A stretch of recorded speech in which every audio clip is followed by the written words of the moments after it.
স্বাদে ঘরের মতো, গুণে হারবালের মতো। এমন ভর্তা খেয়েছেন কখনো? আজকে করছি একেবারে দেশি স্বাদের ভর্তা, তেলাকুচা শাক দিয়ে। শুধু স্বাদেই না, উপকারেও ভরপুর। আমি পাতাগুলো ছিঁড়ে পরিষ্কার জল দিয়ে ধুয়ে নেব।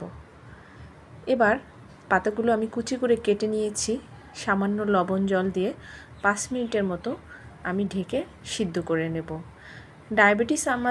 ডায়াবেটিস নিয়ন্ত্রণেও তেলাকুচা শাকের জুড়ি নেই। এগুলো রক্তে শর্করা কমিয়ে দেয়। এবার আমি ঢাকনাটা খুলে দেখি সিদ্ধ হয়ে গেছে, একটু জল নেই। এগুলো নামিয়ে নেব। সামান্য তেল দিয়ে এগুলো আমি ভেজে নেব। এবার আমি কড়াইতে দিয়ে দিয়েছি তেল, রসুন, ধনিয়া, কালো জিরা ও মরিচ। ধনিয়া হজমে সহায়তা করে, রসুন আমাদের রোগ প্রতিরোধ ক্ষমতা বাড়ায়, মরিচ আমাদের শরীরকে গরম রাখে, কালো জিরাকে তো বলা হয় মহা ঔষধ।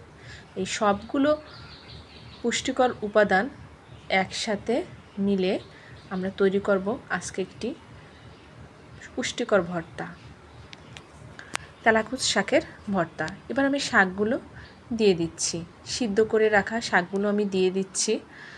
শাকগুলো যেহেতু আমি সিদ্ধ করে নিয়েছি, আমার 2 মিনিটের বেশি ভাজতে হবে না।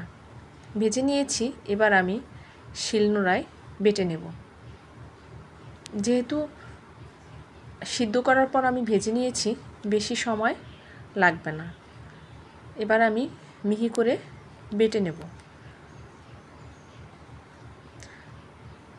তেলাকুচা শাকের ভর্তাটা এতটা পুষ্টিকর, খেতে যেমন সুস্বাদু, শরীরের জন্য স্বাস্থ্যকর। একবার করে খেয়েই দেখুন না কতটা টেস্টি হয় এই ভর্তাগুলো।